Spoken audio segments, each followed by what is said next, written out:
Hermanos, el Señor me los bendiga. Es un placer poderlos recibir desde nuestra casa y poder transmitir a ustedes. Esperamos en el Señor poder ser de bendición. Queremos compartir la palabra con un tema muy propio para nuestras vidas. Y tiene que ver con propósito de vida. Amén. Pero antes de poder comenzar, yo quisiera avisar a nuestros hermanos en Cristo Jesús, a la iglesia Filadelfia en particular, que estaremos ya iniciando nuestros servicios a partir de este 31 de mayo. Este domingo ya estamos reabriendo nuestra iglesia.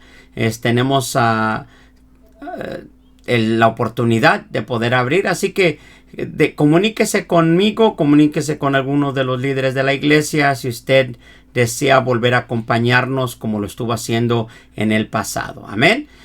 Esto es para aquellas personas que nos han estado visitando y estamos ahí listos para poder volver a ayudarles y a servirles en el nombre de Jesús. Así que le voy a pedir que me ayude, por favor, y vayamos al tema de este día.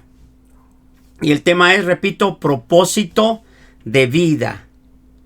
Si me ayuda, por favor, y vamos a ir a esta lectura bíblica que encontramos en Mateo capítulo 5, versículo 13 y 14. Dice la escritura de esta manera, es un verso muy conocido para casi todos nosotros. Vosotros sois la sal de la tierra. Pero si la sal se desvaneciere, ¿con qué será salada? No sirve más para nada sino para ser hollada, echada fuera y hollada por los hombres. Vosotros sois la luz del mundo. Una ciudad asentada sobre un monte no se puede esconder.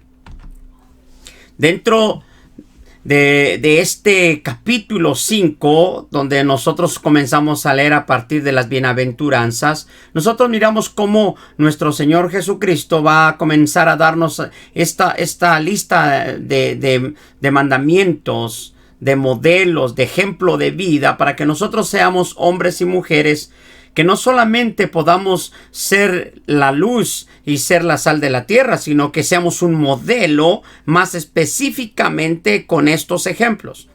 En el modelo obviamente nosotros estamos hablando que el hombre que ha conocido al Señor, que ha venido a un nuevo nacimiento, entonces su vida tiene un propósito muy específico en las manos de Dios. Déjame decir, hermano, que el propósito de tu existencia es mucho más grande que lo que tú piensas. El propósito de vida que tienes a través de Cristo Jesús es mayor que nuestros nombramientos, que nuestros títulos, inclusive que nuestra familia, que nuestra carrera. El propósito que Dios tiene en nuestras vidas va por sobre todas las cosas. ¿Por qué? Porque es un llamamiento de Dios. Y desde el momento que vinimos a Cristo Jesús, desde el momento que fuimos rescatados, nuestro Dios puso un propósito, puso un llamamiento en nuestras vidas. Y a veces no entendemos el propósito que Dios tiene en nosotros. La gran mayoría de nosotros estamos más acostumbrados a crear nuestras propias metas, tener nuestros propios propósitos, cada año, cada periodo de tiempo, de vez en cuando, pero se nos olvida que nosotros, siendo hijos de Dios, obviamente estamos bajo la cobertura, pero la sujeción, bajo el cuidado, pero a la misma vez bajo la ordenanza de nuestro Dios. Y Él puso propósitos en nuestras vidas. Y cada uno de nosotros, a manera individual, debe de entender para qué nuestro Dios lo trajo a este mundo, para qué nuestro Dios lo colocó en la familia que lo ha colocado, para qué nuestro Dios lo colocó en la iglesia a la que pertenece, para qué nuestro Dios lo puso en esta ciudad, en este pueblo, en este país. La vida nuestra tiene una función que nuestro Dios quiere utilizar, pero nosotros necesitamos primeramente entender a nuestro Dios y segundo, entender el propósito que Dios tiene en nuestras vidas. Así que hay algunos modelos que nosotros tenemos dentro de este pensamiento para este día. Ahora, si tú quieres saber, comprender, entender por qué tú existes, tienes que comenzar con Dios como el Dios Todopoderoso, como el todo de tu vida, la fuente de tu vida. Él es y debe ser el centro de tu universo. La única forma, la única manera de poder entender cuál es el propósito de Dios en mi vida, repito una vez más, es estar obviamente bajo la cobertura, bajo el cuidado, bajo la dirección de ese Dios poderoso, supremo, al cual nos hace llamar hijos y que nosotros podemos llamarle Padre, al que nos rescató, al que nos le puso sobre el camino y nos dio, hermanos, un ministerio, nos dio una vida con propósito para que pudiésemos hacer las cosas que a nuestro Dios le agradan y para que pudiésemos cumplir con la voluntad de Dios en nuestras vidas. Probablemente lo que tenemos que entender primeramente, que en el proceso de nuestro llamamiento podemos encontrar ejemplos como las palabras que le dieron a Jeremías en su llamamiento. Yo quisiera que me pudiera acompañar al libro de Jeremías en el capítulo 1, en el versículo 5. Si me puede ayudar a leer, esperamos que tenga su Biblia en su mano. Jeremías capítulo 1, versículo 5. Antes que te formase, en el vientre te conocí. Y antes que nacieses te santifiqué, te di por profeta a las naciones.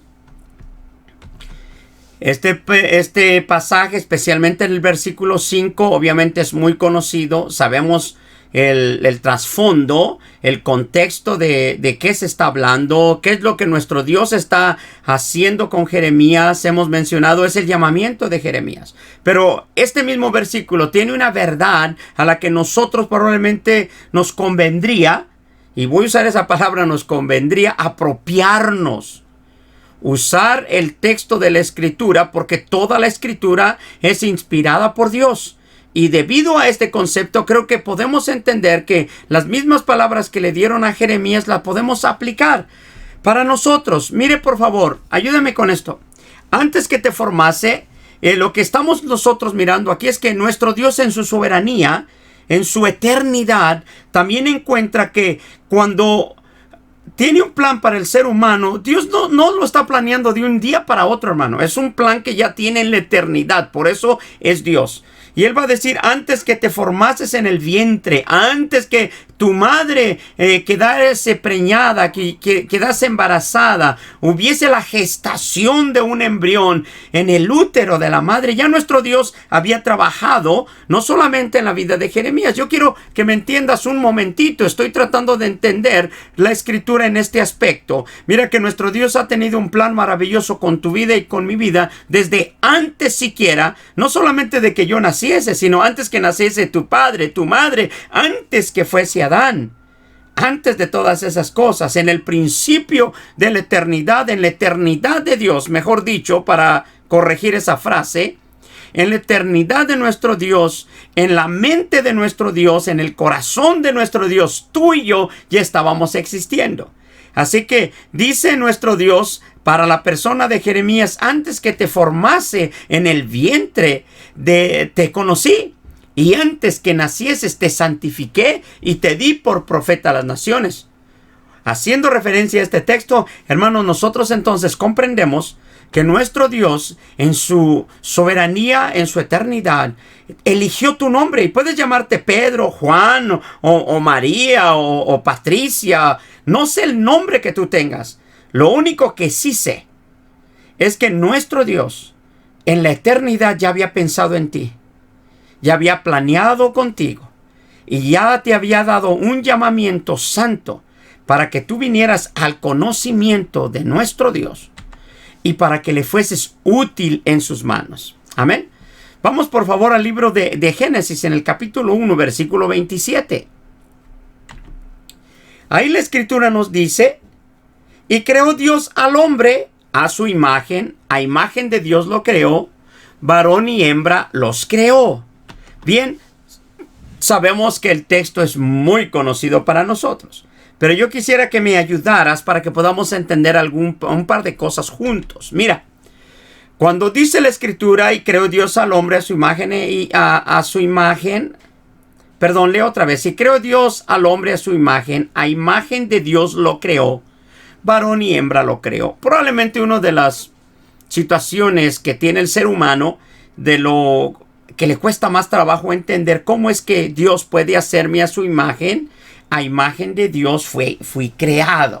Bien, lo que nosotros estamos mirando y lo que nosotros entendemos a través del contexto de las Escrituras es que cuando Dios nos hizo, nuestro Dios nos hizo a su imagen, no estamos hablando del cuerpo, no estamos hablando del área física, no estamos hablando de la materia. La Escritura está hablando de la característica, de los atributos que nuestro Dios tiene en el contexto de la moral, en el contexto del desarrollo, de la interacción que puede tener con los hombres. Y cuando nosotros hablamos de eso, nosotros hablamos entonces que cuando Dios creó al hombre, cuando Dios te creó a ti y a mí, nos hizo con atributos semejantes como hombres que saben amar, que hacen misericordia, que pueden hacer justicia, que pueden perdonar. Esa es la imagen que se está poniendo en el ser humano en el principio de la creación. Eso es lo que nuestro Dios estaba buscando, que los hombres fueran hombres no solamente pensantes con un pensamiento de libre albedrío,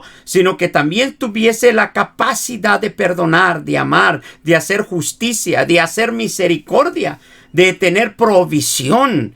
Hermano, creo con toda certeza que nuestro Dios, hermano, es un Dios de orden. Y cuando Dios hizo esta aseveración de vernos creado a su imagen, nuestro Dios nos estaba equivocando.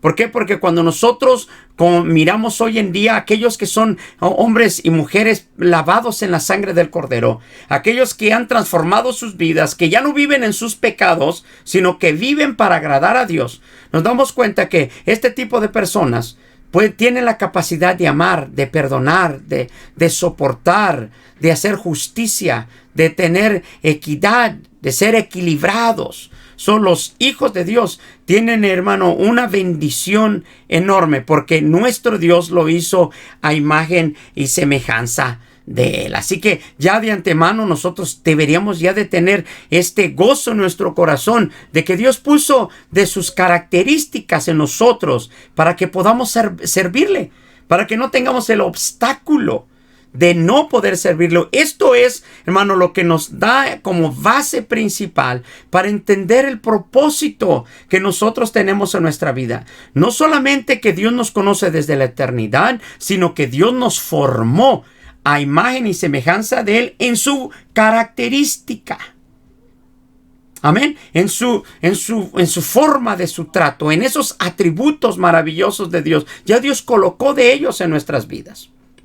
Amén. Confirmamos nosotros lo que dice la Escritura de Efesios capítulo 1 sobre el plan de nuestro Dios en nuestras vidas. Efesios 1:4 dice, según nos escogió en Él antes de la fundación del mundo, para que fuésemos santos y sin mancha delante de Él.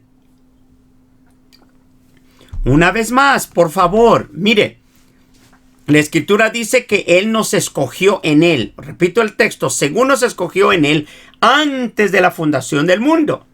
Es decir, antes que el mundo existiese, antes que todo lo que nosotros conocemos existiese, nosotros ya habíamos sido escogidos de parte de Dios. Él había decidido por nosotros. Así que ya de antemano nosotros entendemos lo siguiente. Somos hijos de Dios. Somos nacidos de nuevo. Él nos escogió. En su voluntad quiso llamarnos. Y miren lo siguiente. Pero nos hizo con un propósito principal. Y el propósito principal de nuestras vidas es que nosotros seamos santos. Para que fuésemos santos y sin mancha delante de Él. Si hay alguna duda sobre cuál es el propósito de nuestro Dios en nuestras vidas, lo primero que nosotros encontramos a través del mensaje del apóstol Pablo a los Efesios es lo siguiente: fuimos escogidos en Él para que fuésemos santos y sin mancha delante de Él.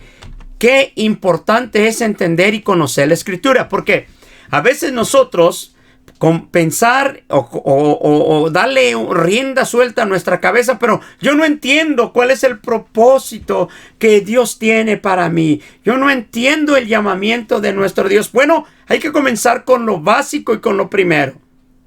el propósito de nuestro Dios en nuestras vidas es que seamos santos y sin mancha. Cuando nosotros leemos esto y cuando nosotros lo asimilamos en el corazón, entonces estamos listos para partir a todo lo que nuestro Dios quiera hacer con nosotros y a todo lo que nuestro Dios quiera mandar de nuestras vidas o demandar de nuestras vidas. Yo te quiero pedir que me ayudes a ir a este otro texto que nosotros tenemos en 2 de Timoteo en el capítulo 2. Por favor, 2 de Timoteo. Perdón, capítulo 1, no, capítulo 2, discúlpame, 2 de Timoteo, capítulo 1, versículo 9 al versículo 10. Mira lo siguiente. El apóstol Pablo escribiendo a Timoteo y le dice, quien nos salvó y llamó con llamamiento santo, que ya estamos hablando de esto, no conforme a nuestras obras, sino según el propósito suyo y la gracia que nos fue dada en Cristo Jesús antes de los tiempos de los siglos. Leemos una vez más, vamos a leerlo todos juntos, hermanos. Mire, si me ayuda a leer, por favor. 2 de Timoteo, capítulo 1, verso 9 al 10.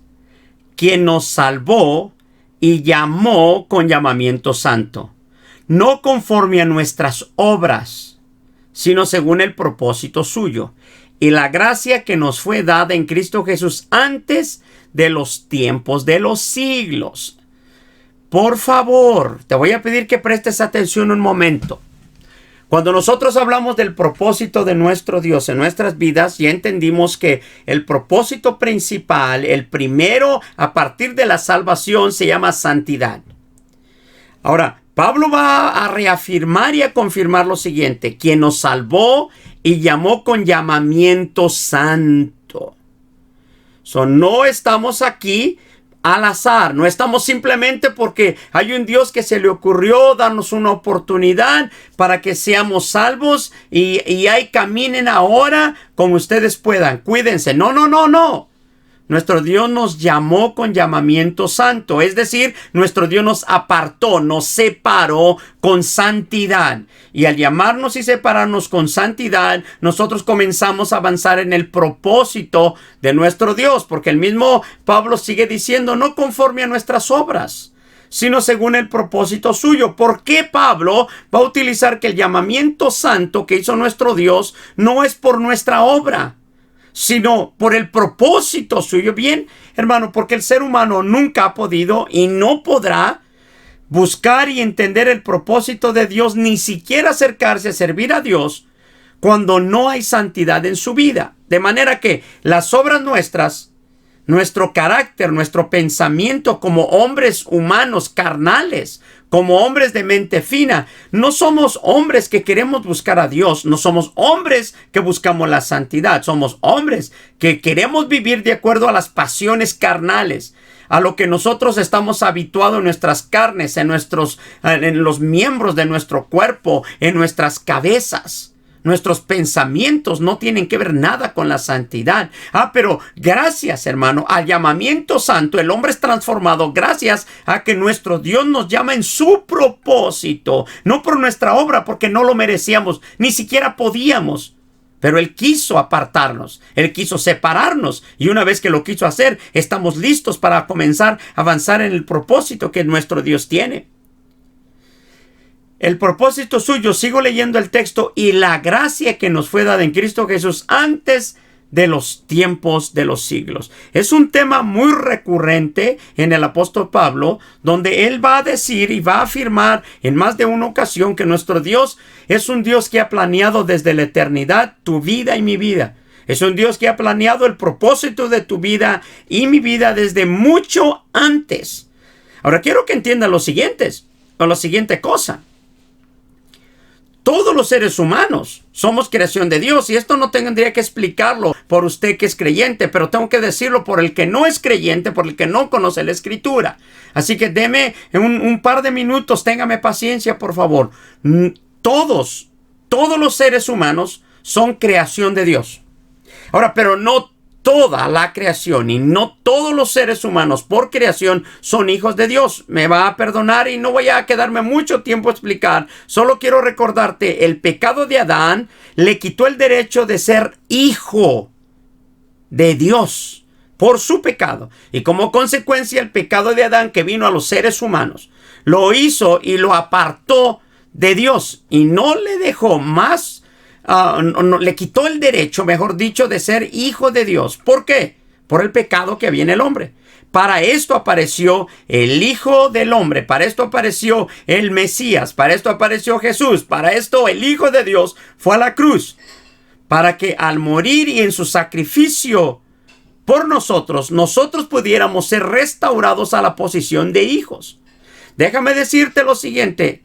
Quien no viene a nuestro Dios hoy en nuestros días a través de Cristo no se puede considerar hijo de Dios. Pero Cristo es la puerta para que nosotros seamos hijos de Dios.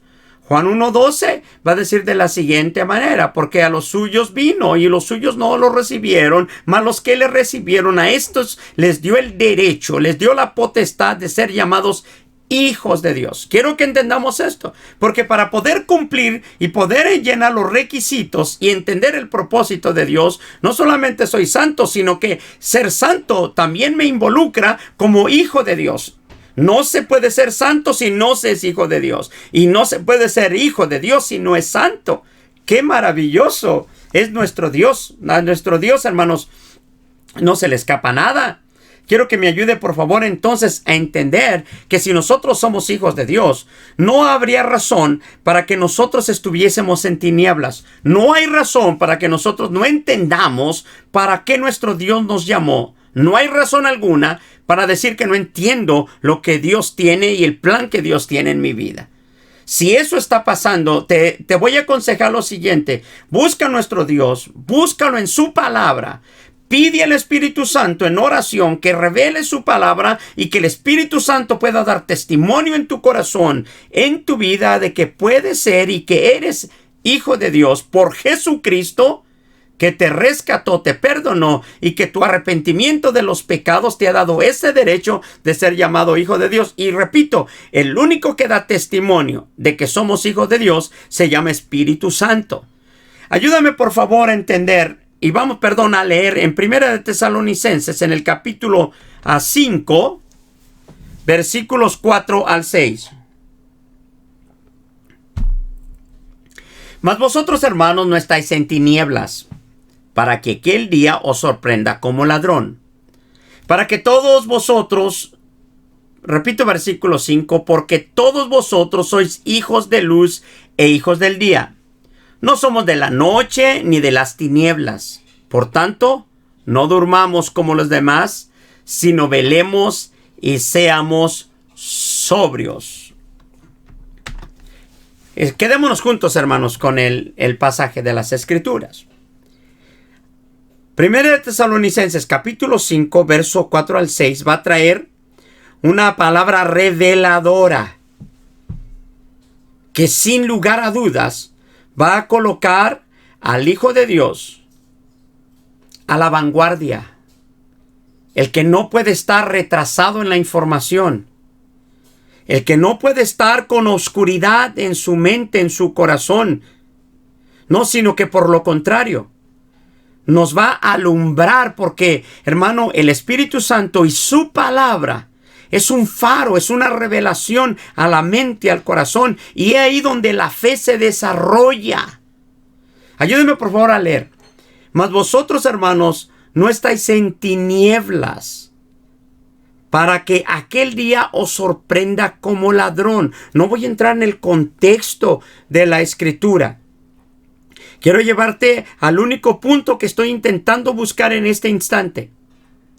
Nuestro Señor y Espíritu Santo, a través del apóstol a través del apóstol Pablo, nos va a dejar saber que los hijos de Dios no están y no viven en tinieblas. Y aquí se va a hablar del sentido de conocimiento, de entendimiento, de comprensión. Repito, el verso 4 de 1 Tesalonicenses 5 tiene que ver con conocimiento, para que no desvirtuemos el contexto del pasaje. Mas vosotros, hermanos, no estáis en tinieblas. Traducción: ustedes tienen conocimiento. Ustedes entienden las cosas. En ustedes hay ya un conocimiento, una revelación de parte de nuestro Dios por las Escrituras.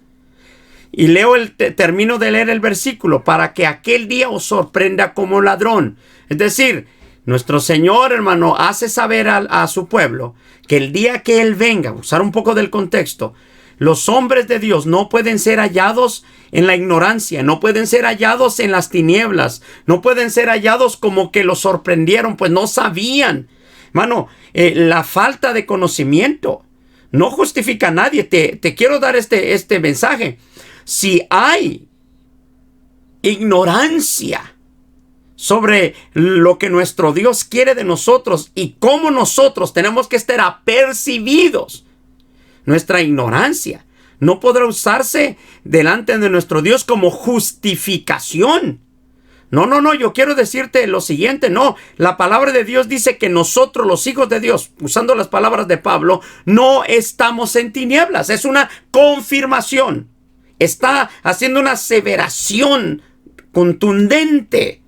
Nosotros no estamos en tinieblas. Nosotros tenemos conocimiento. Y los hijos de Dios, hermano, tenemos que crecer en conocimiento, en sabiduría, en las Escrituras, para que no nos sorprenda como ladrón cuando Él venga. Verso 5. Porque todos vosotros sois hijos de luz e hijos del día. Pablo sigue reafirmando estas cosas. No somos de la noche ni de las tinieblas. Por tanto, mire lo siguiente: no durmamos como los demás, sino velemos y seamos sobrios. Repito, verso 6. Por tanto, no durmamos como los demás. ¿Quiénes son los demás? ¿Puedo hacer una pausa? ¿Podemos detenernos y tomar unos instantes para pensar? Hago la pregunta del versículo 6. ¿Quiénes son los demás? Vuelvo a leer el verso 6 para que quede en nuestro corazón. Por tanto, no durmamos como los demás, sino velemos y seamos sobrios. Los demás es todo hombre, toda mujer que ignora el conocimiento de las Escrituras, que ignora la revelación de Dios por las Escrituras, que ignora que el Espíritu Santo puede revelar y puede traer iluminación de su palabra al individuo. El Espíritu Santo puede traer iluminación de la palabra a su corazón. Así que yo te invito en este momento, en este punto, que prestemos atención. No te conformes con escuchar, no te conformes por oír de alguien. Mete tu corazón, tu mente, tu alma en la palabra de Dios, indágalo. Dice el término del versículo 6, velemos y seamos sobrios, seamos con entendimiento, que estemos apercibidos, que haya conocimiento, sabiduría de cómo nosotros vamos a seguir viviendo cada día. Así que yo te quiero llevar al versículo principal que nosotros comenzamos con esta predicación. En Mateo capítulo 5, versículo 13 y versículo 14.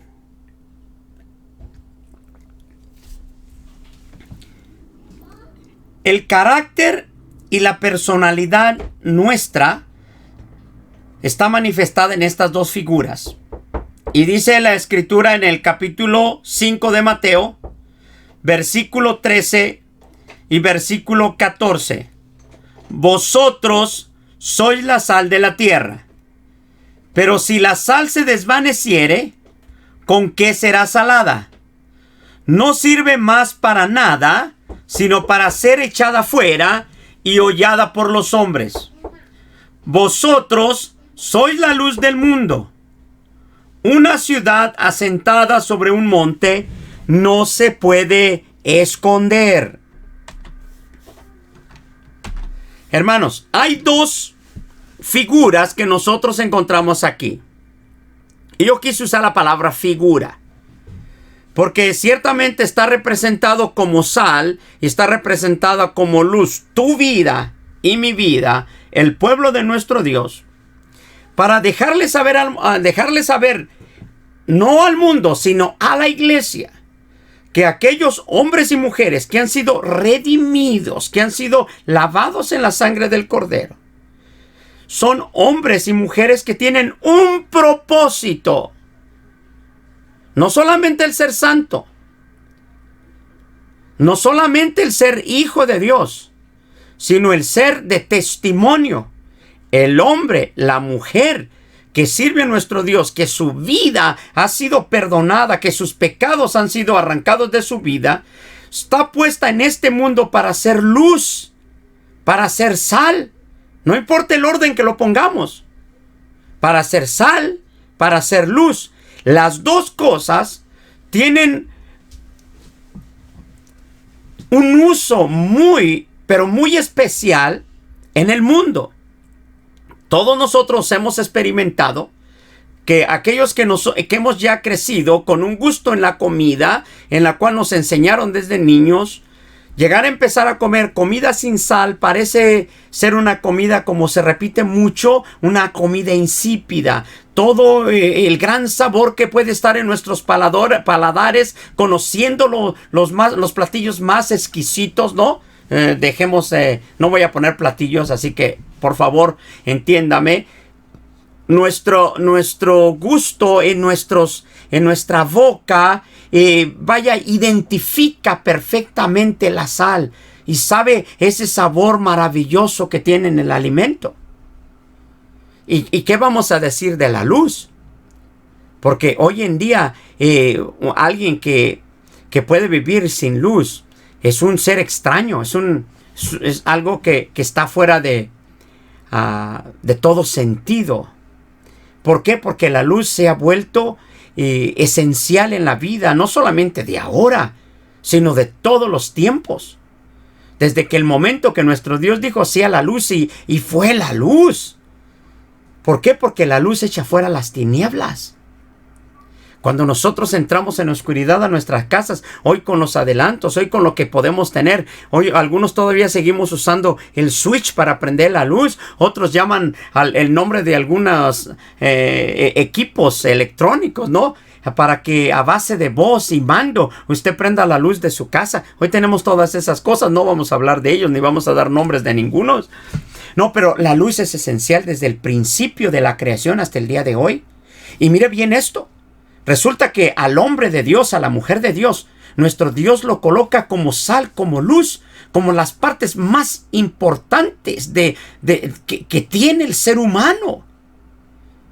Hermano, así que nosotros tenemos que considerar, un momento, espérame, debo de entender mi propósito principal. Sí, yo sé que ser santo, yo sé que ser hijo de Dios, pero mira, me está colocando entonces ahora para que nosotros seamos la luz del mundo, para que nosotros alumbremos al mundo con nuestra vida, con nuestro carácter, con nuestras palabras, con nuestras acciones. Nosotros seamos la sal de la tierra, nosotros podamos darle sabor al mundo. Mire, el mundo está insípido de santidad. El mundo está en tinieblas por el pecado. Y nosotros, los nacidos de nuevo, tienen esta oportunidad maravillosa de poder venir y decirles, oye, Cristo te ama, arrepiéntete de tus pecados. El hombre puede mirar el testimonio de tu vida y de mi vida. Cómo nosotros reaccionamos cuando nos agreden. El hombre está mirando cómo nosotros actuamos cuando algunos abusan de nosotros. El mundo está observando cuando nosotros nos demandan alguna ayuda. El mundo está observando cuando nosotros pasamos por delante y está un hombre tirado. El mundo está observando, y no solamente el mundo, el diablo está observando. Y más aún el mundo y el diablo. Pero nuestro Dios está observando tu carácter, mi carácter, tu actitud, mi actitud, tus palabras, mis palabras. Él está observando todo ello y está buscando que nosotros seamos ese faro, esa luz. Es como el faro. Me recuerdo esta circunstancia que en la iglesia hace unos años, o muchos años atrás, mejor dicho, había un programa de radio que teníamos y se llamaba Un faro en las tinieblas. Intentando proyectar con aquel título, ¿no? Aquel programa de Un faro en las tinieblas, que la palabra de Dios puede traerle luz a los hombres. Así que yo te invito a que consideremos y entendamos que el propósito de nuestro Dios está más claro que ninguna cosa. Fíjate que hasta este momento no te he hablado de llamamiento al pastorado, de evangelista. No te he hablado de profeta ni de apóstol, ¿ok? No te he hablado ni de dones siquiera.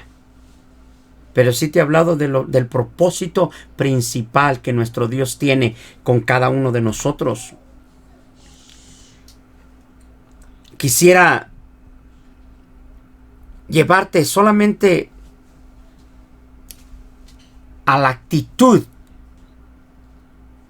de un hombre que no entiende su propósito y también de la actitud del hombre que entiende su propósito. Así que yo te voy a pedir que me ayudes, por favor, en un instante y vayamos a Números en el capítulo 13, versículo 31 al 33. Mas los varones que subieron con él dijeron: no podremos subir contra aquel pueblo, porque es más fuerte que nosotros. Y hablaron mal entre los hijos de Israel de la tierra que habían reconocido, diciendo: la tierra por donde pasamos para reconocerla es tierra que traga a sus moradores. Y todo el pueblo que vimos en medio de ella son hombres de grande estatura. También vimos allí gigantes, hijos de Anac, raza de los gigantes. Y éramos nosotros a nuestro parecer como langostas. Y así les parecimos a ellos. Veamos juntos, hermano. Mire, este es el grupo de los 12 que habían subido a Jericó para reconocer la tierra. No solamente a Jericó, sino a todo Canaán, reconocer la tierra. ¿Por qué? Porque había llegado el momento de cruzar el Jordán, de conquistar la tierra. Allí está Moisés con todo el pueblo. Cuando aquellos hombres regresaron, yo quiero que observemos la actitud de 10 hombres. Y quiero que entendamos la actitud, porque la actitud de estos 10 hombres no es lo que se espera de un hombre, de una mujer que está supuesto a estar confiando en su Dios. Esta actitud de estos 10 hombres no es la actitud que se espera de hombres que han sido redimidos y que han entendido y que han conocido al Dios verdadero, al único y Dios verdadero. Si nosotros leemos con cuidado desde el versículo 31, dice: mas los varones que subieron con él dijeron: no podremos. Mire sus palabras, mire su lenguaje. Obviamente desde no podremos entendemos una falta de fe, voy a utilizar esa palabra, una falta de confianza, pero más bien una falta de entendimiento del Dios que los había sacado apenas un tiempo atrás de tierra de Egipto con mano fuerte, del poder de Faraón, abriéndoles el mar, pasaron en seco y ahora ellos se les olvida lo que nuestro Dios ha hecho. Ellos simplemente se quedan con la actitud carnal, humana, sin desarrollar una pizca de espiritualidad, una pizca de fe. No, sino que ellos simplemente observan con sus ojos carnales humanos y dicen: no podremos subir contra aquel pueblo porque es más fuerte que nosotros. Esta es la actitud de un hombre sin propósito, sin entendimiento. No comprendieron que era el pueblo de Dios. No comprendieron que ellos eran el escuadrón del Dios viviente. Ellos no entendieron que este es el pueblo que estaba llamando para ser un pueblo santo. No lo miraron. Quedó de lejos lo que nuestro Dios acababa de hacer por ellos. Verso 32. Y hablaron mal entre los hijos de Israel. Una persona sin conocimiento, en ignorancia del propósito y plan de Dios y del conocimiento del mismo Dios, es muy peligroso. Repito, es muy peligroso porque sus palabras hieren, dañan, pierden, condenan a los que los oyen. Mire verso 32 una vez más. Y hablaron mal entre los hijos de Israel de la tierra que habían reconocido, diciendo: la tierra por donde pasamos para reconocerla es tierra que traga a sus moradores. Qué tremenda, voy a usar esta hiperbolización de ellos, ¿no? Traga a sus moradores. Y todo el pueblo que vimos en medio de ella son hombres de grande estatura. También vimos ahí gigantes, hijos de Anac, raza de los gigantes. Y éramos nosotros, a nuestro parecer, como langostas. Y así les parecíamos a ellos. Qué tremenda actitud. Qué triste. Y voy a usar esa palabra. Qué triste es mirar hombres y mujeres que, habiendo conocido a Dios, se apartan. Y no solamente se apartan, sino que comienzan a ignorar a este Dios, no solamente como Dios, sino que empiezan a alejar sus vidas a tal grado que degradan su vida moral, pierden su vida espiritual y terminan en pecado y condenados al infierno. Es triste cuando encontramos este tipo de personas. Amén. Después de haber gozado las cosas buenas y maravillosas que nuestro Dios tiene. Pero yo te quiero invitar para que nosotros veamos una actitud distinta. Capítulo 14 de Números. Verso 6 al 9. ¿Lo tiene ahí, hermano? Y Josué, hijo de Nun, y Caleb, hijo de Jefone, que eran de los que habían reconocido la tierra, rompieron sus vestidos y hablaron a toda la congregación de los hijos de Israel diciendo: la tierra por donde pasamos para reconocerla es tierra en gran manera buena. Hermano, voy a ser breve en esta parte. Amén. Voy a ser breve en esta parte.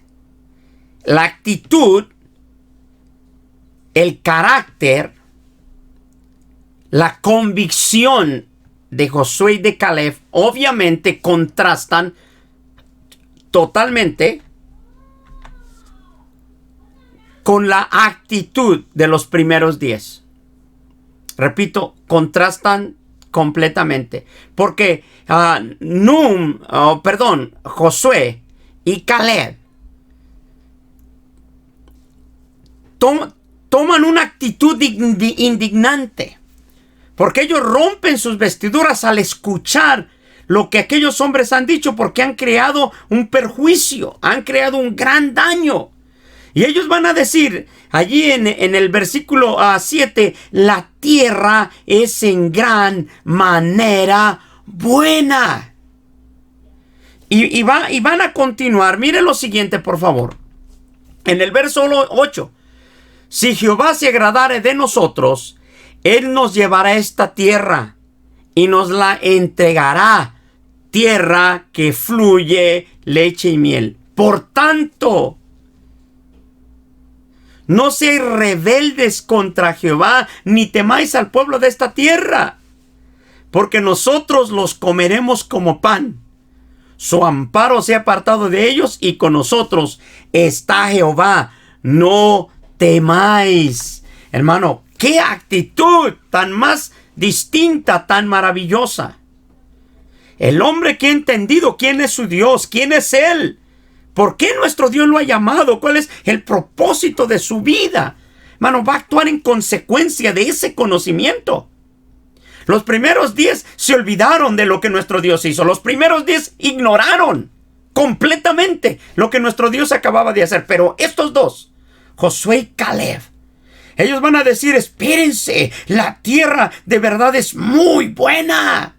Ahora, si Jehová, versículo 8, se agradare de nosotros, Él nos llevará esa tierra y nos la entregará. Porque es la tierra que fluye leche y miel. Es la tierra que le prometieron a Abraham. La tierra que le prometieron a Isaac. La tierra que le prometieron a Jacob. La tierra que le prometieron a este pueblo. Solamente hay que tener la confianza. Hay que desarrollar fe. Pero hay que entender para qué nuestro Dios nos colocó en este mundo. Y cuando hemos entendido, yo sé con quién acudir. Yo sé a dónde confiar.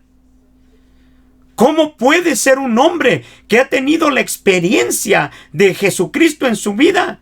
¿Cómo puede ser un hombre? Déjame decirte lo siguiente. Es un hombre confiable. Es un hombre de fe.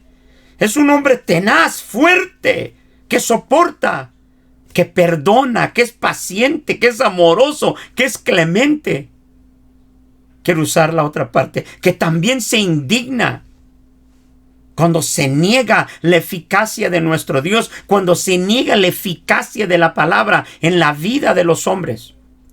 Y mire, dicen estos dos hombres en el versículo 9, no seáis rebeldes contra Jehová, ni teman al pueblo de esta tierra. Porque nosotros, dicen ellos, convencidos, la convicción de quiénes son. A ellos los llamaron para conquistar una tierra, para entrar a la tierra prometida. Ya tenían un propósito definido en ese instante. Sabían lo que tenían que hacer. Solo había que creerle a su Dios. Y ese es el gran meollo del asunto. Porque Dios nos puede llamar, pero a veces no le queremos creer. Dios ha tenido propósito con nosotros. Y no estoy desarrollando la fe suficiente para creerle y podamos conquistar lo que Él puso en nuestras manos. Hermano, yo te quiero invitar que nosotros, hermano, consideremos lo que nuestro Dios ha hecho en nuestras vidas. Voy a ir a una última escritura que quiero compartir contigo y después vamos a estar terminando. Pero yo espero en Cristo Jesús que lo que nosotros, hermano, vivimos el día de hoy, como los que no conocen a Cristo Jesús, entienda que su vida tiene propósito en las manos de Dios. Que su vida está en la mano de Dios si tú quieres. Y Él te puede transformar y te puede poner donde Él ha decidido que tú estés. Quisiera decirte lo siguiente. Nosotros fuimos creados para la alabanza de su nombre. Propósito. Para la alabanza de su nombre. Fuimos llamados para pertenecer a la familia de Dios, a su pueblo. Ese es propósito.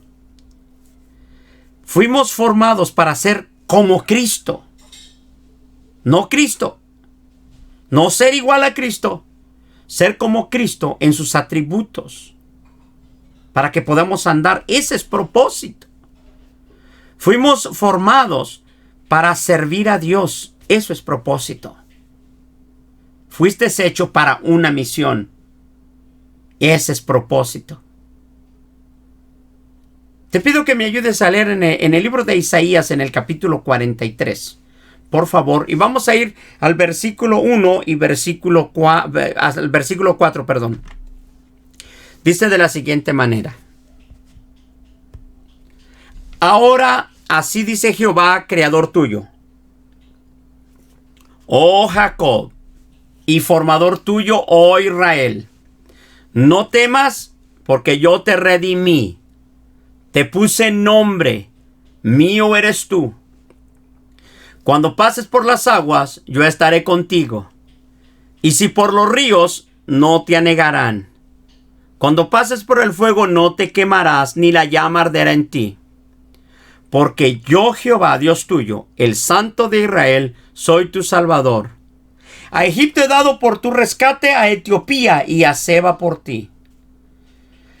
Porque a mis ojos fuiste de gran estima, fuiste honorable y yo te amé. Daré pues hombres por ti y naciones por tu vida. Amén. Quisiera terminar con esto.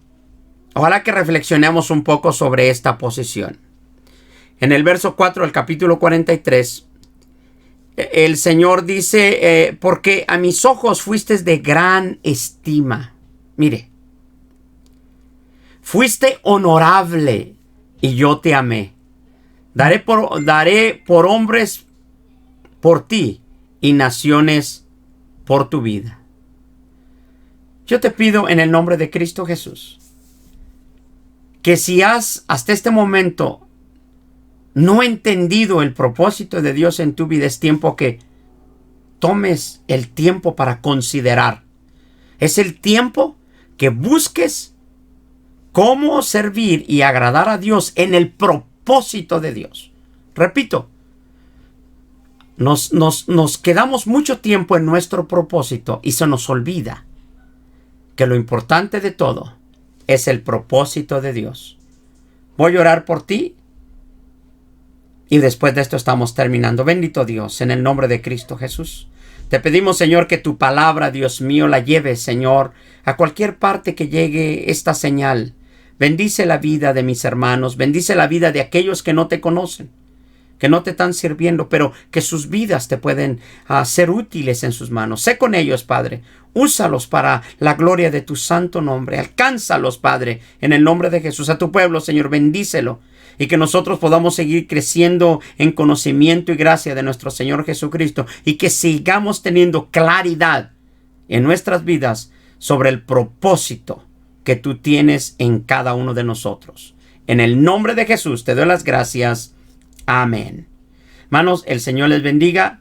Le pido que deje su comentario si lo puede hacer.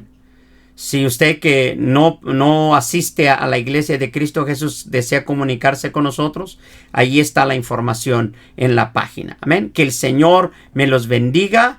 El Señor me los prospere en todo lo que ustedes hagan. En el nombre de Jesús. Amén.